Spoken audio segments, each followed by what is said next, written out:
Welcome to the Resilient Recruiter Podcast. This is your host, Mark Whitby, and my co-host today is Leanne Jones-Hunt. This is episode 4 in our new series, Deadly Mistakes Recruiters Make, and mistake number 4 is trying to do everything yourself instead of delegating and outsourcing. So today we're going to be discussing why you shouldn't be the one spinning all the plates, even if you are a solo recruiter, and also how to get started on the process of delegating and outsourcing parts of your recruitment process. We want you to be focused on working on the business, not just in the business, and also to have more time focusing on the revenue generating activities and the parts of the job that you do best, and be able to finally get off that hamster wheel. So, in terms of our 6 pillar framework, this topic falls within the team pillar. So, let's dive in. Hi, Leanne. How are you today? I'm great, thank you. Excited for today's episode as it's covering one of my favourite topics. When I ran my own recruitment business, I managed to claw back 25 hours of my time per week by implementing automation strategies, but more importantly, hiring 4 offshore virtual assistants. So I saw the benefits from my own business. I'm a huge advocate and regularly share my own experiences and workflows and how a VA can fit into your recruitment business with our own inner circle members.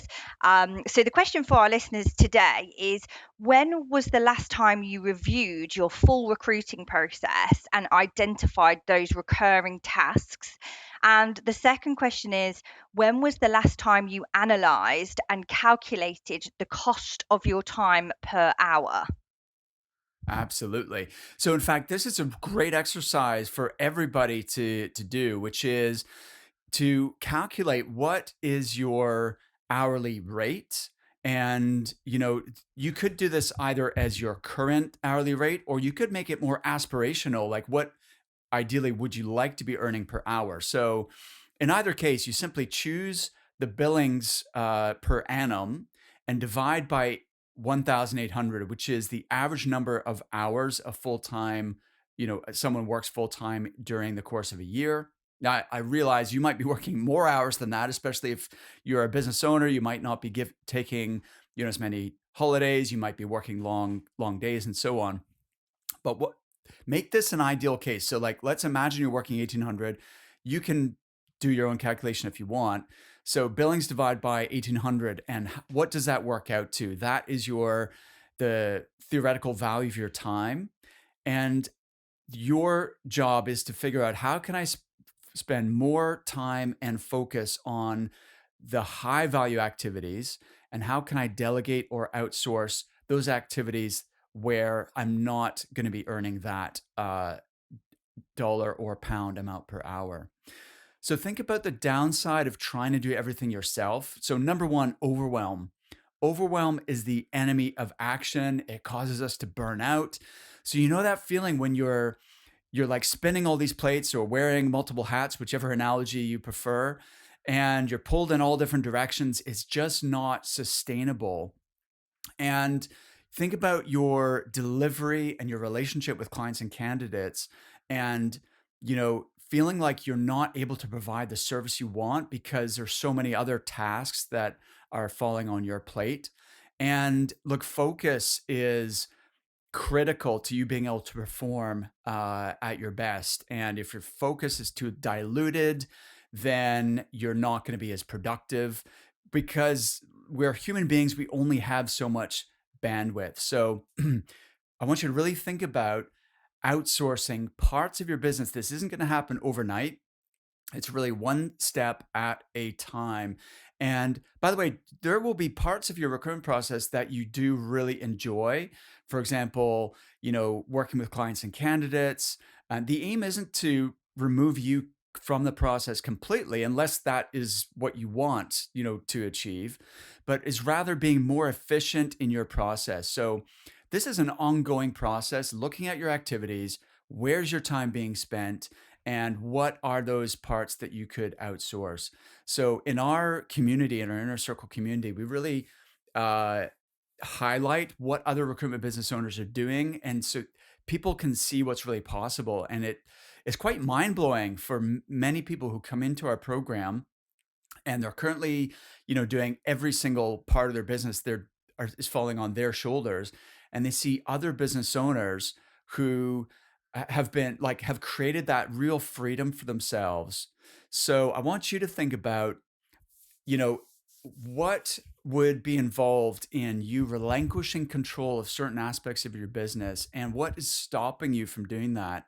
I know a lot of people feel that they want to be in control of everything, but if you keep in mind what we discussed earlier in terms of identifying how much your time is worth, then something has to give, right? In order for you to reach your goals and perform at your best, most human beings on the planet, I'd say 95% of us, myself included, are just not able to achieve their goals when everything is falling to them. So ask yourself, could someone else be doing part of this process for you? Leanne? Yeah. And sometimes it might be the case that you just don't know where to start with this. And this is why we have our online course, which is how to train, hire, and manage a VA. But there is a step before that, which is this analytical exercise of looking at your process and really identifying all of those recurring tasks. So imagine the task that you could potentially get off your plate. It could be sourcing candidates, lead generation, researching email addresses and phone numbers. An offshore virtual assistant could help with marketing and social media responsibilities, database cleansing and management, or maintaining your CRM or ATS. All of those admin tasks that eat up your time, such as formatting CVs and resumes, that could be outsourced to a virtual assistant. And we've had plenty of success stories with our members. So 95% of our members have at least one VA, if not multiple VAs. Yeah, absolutely. In fact, some of our members are actually getting the virtual assistant to do the first screening calls for them. So, like, sometimes clients will come to us and they have used a VA before, but it hasn't worked and it's left them with a sour taste in their mouth. And so we totally get that. Um, just because you tried it and it didn't work out how you hoped, don't throw the baby out with the bathwater. This is such an effective way of increasing your billings without working longer hours. So, as an example, like one person who's joined us recently, Matt, has two virtual assistants, and he realized he was underutilizing their time after going through our program. And so he's rethinking how he's working with his VAs, how much training and support he's giving them. And it's going to be transformative for Matt's business. Um, Someone else in our group, Michael, hired his very first VA in the first couple of weeks of joining us. And he was so impressed because within 3.5 weeks, she had already sourced a candidate that he placed, which basically paid for her salary for the whole year. So we have so many examples of members who are now finally able to take a real vacation and switch off, and their business doesn't fall apart. So, having a community of people sharing best practices and supporting each other with this and inspiring each other in terms of what's possible to make this model work is really, really incredible. So, Leanne, what are some simple actions that people can take today just to get started on this journey? Yeah, so the main one is don't overcomplicate this. Just look at the parts of your recruitment process and analyze each of the elements that are involved in terms of candidate sourcing, business development, and the account management piece as well. So look at what don't you enjoy doing, what tasks are recurring tasks, and what tasks are you doing that you shouldn't be doing, such as CV formatting, potentially sourcing, admin tasks, and could somebody else be doing this?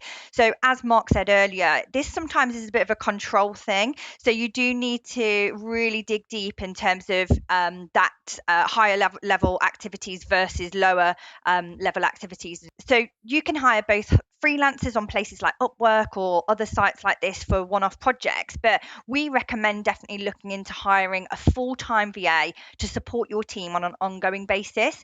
You might be thinking at the minute, what tasks should I actually outsource to a virtual assistant?